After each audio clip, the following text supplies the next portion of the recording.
What's up? This is Kyle from Mods Apart Garage. We're about to do something that I've been waiting for a long time. Today we are installing the TDMI Billet inlet, turbo inlet for the 2015 Plus WRX. I've got a lot of parts on this car, but I don't have an inlet. I'm on the stock inlet and it kills me. I've been working really hard to get this part, like a lot of work to get this part, and finally got it overnighted from Taiwan. I love my boys over at TDMI for hooking it up. Gave me some stickers and stuff. I'm really excited to put this on, so let's jump right into it. All right, so first thing you want to do is remove this shield.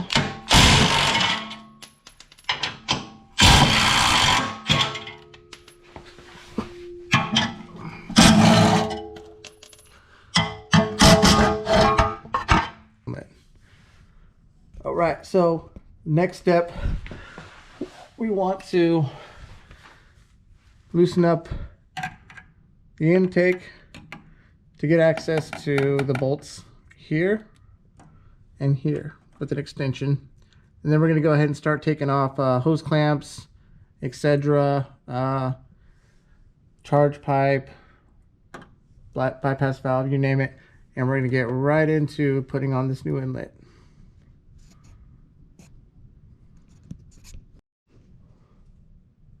All right, so I'm gonna remove the intake here.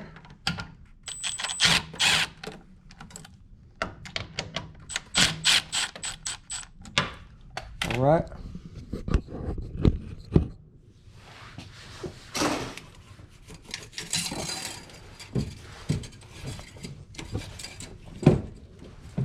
It's a little stuck.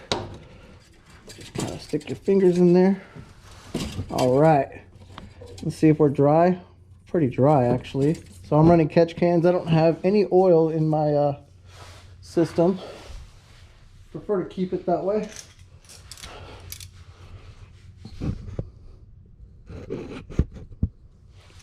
All right, now we're gonna remove the inlet pipe. The part out, it's like $200-300. Not an expensive turbo. Still low miles. This turbo has like 48K on it, so should be in good condition. And I don't beat it too much. All right, so we have the intake off, the inlet off. Let's see if you guys can see all this.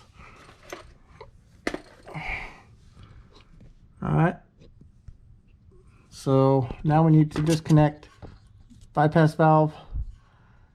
This is the hose that cracks a lot, and it may already be cracked. Oh, this is my second or third inlet, and I'm tired of buying them.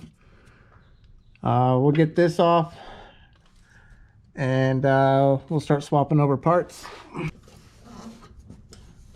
I don't want to make this look easy, but I've done quite a bit of intakes, inlets, stuff like this, fuse controllers.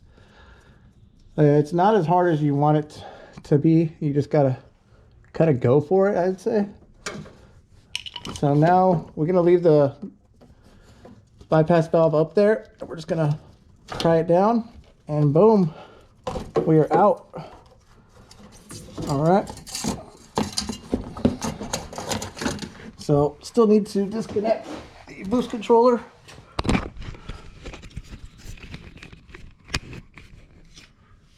On this side, we have the boost controller plug and the lines that go to it.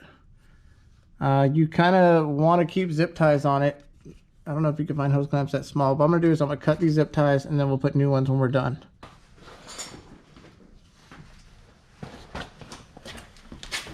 Get a pair of dikes. Let's move these wires out of the way.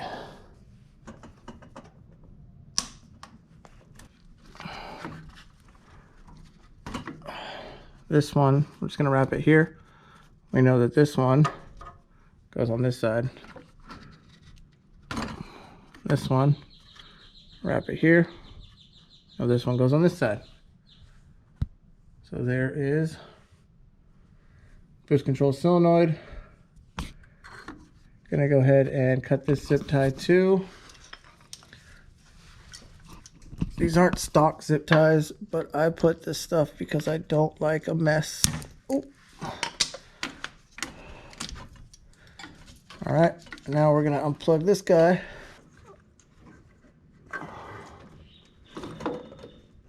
All right. Looks like we may have one more hose. And this is the one from the vent, oil vent hose. And that one is seized up, so we're gonna have to twist it.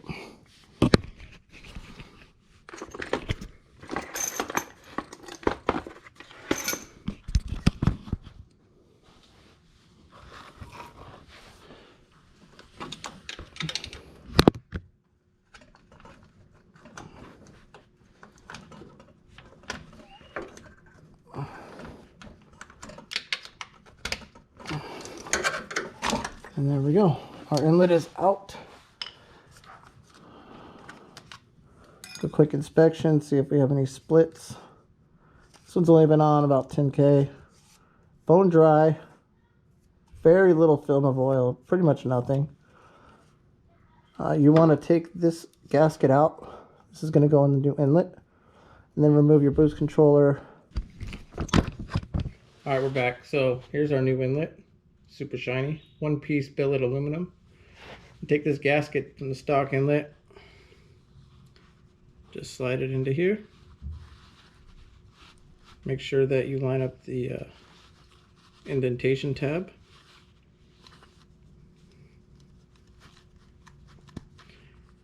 Be very thorough with it. This part's very important. My first one, I think I ripped it by not making sure it was straight. That's in.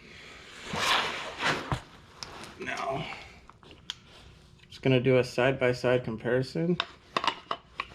We see the stock for a billet. Now it looks to be the same size. Let's do an internal checkout. Oh wow, look at that. Internal one. Look at those vortex generators. There's also a step down, so it looks like it has a bigger diameter with a step down.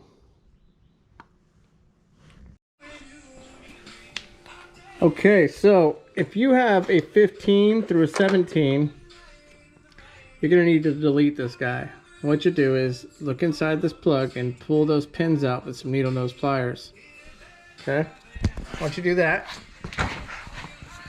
take the pin, stick it right back in to the plug. Get yourself some electrical tape and cap that off or you'll have issues. Once you do that, the hose will be the same diameter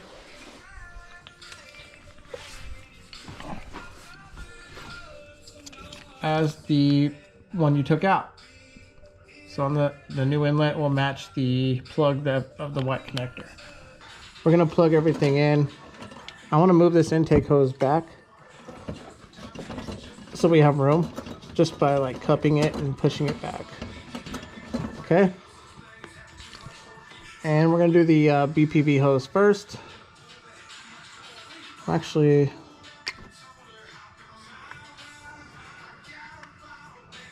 I want to do it just like that. Okay, so go ahead and slip that over. Doesn't get any spit or anything. And grab the wrench, because like I said, we don't like just screwdrivers. And go ahead and tighten that up.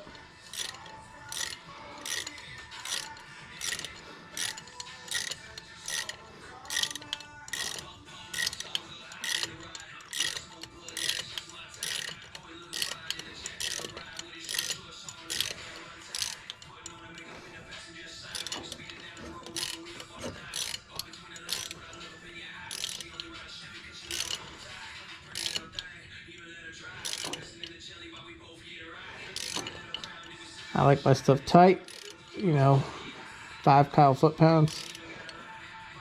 All right, that's perfect. Any tighter than that, you'll probably snap the Could probably snap some stuff.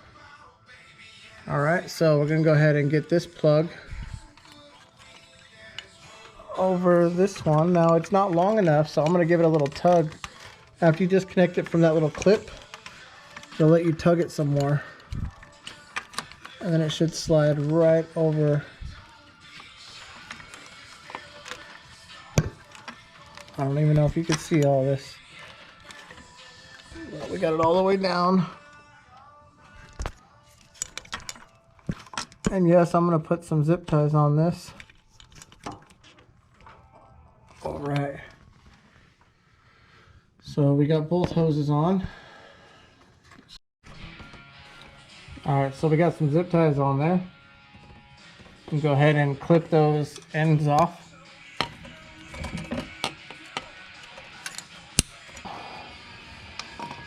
All right, we're gonna plug in the boost controller. Clip. And then grab our two wires that we put over here. This one goes over here, this one goes over here. So just like this. Bam. And bam. Sure, we're all the way on. We got two more zip ties.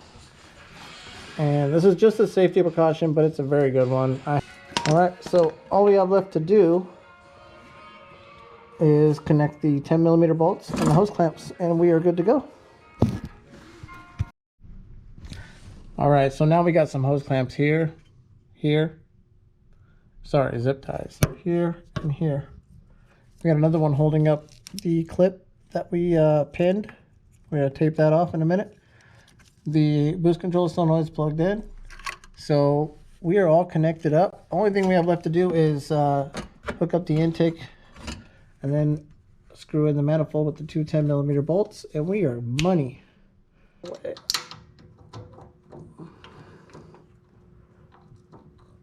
All right, we got one.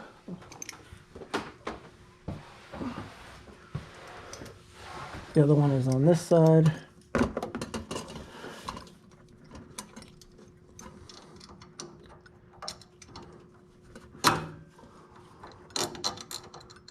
All right, we got the other one.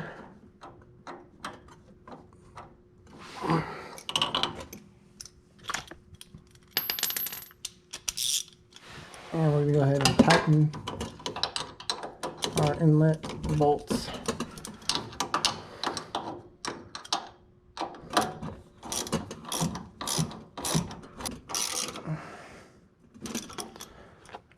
You want to tighten them kind of evenly.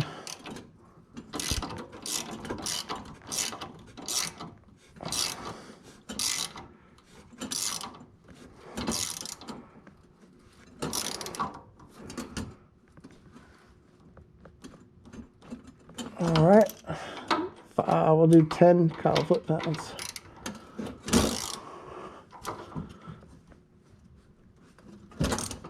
That's 5 and 10.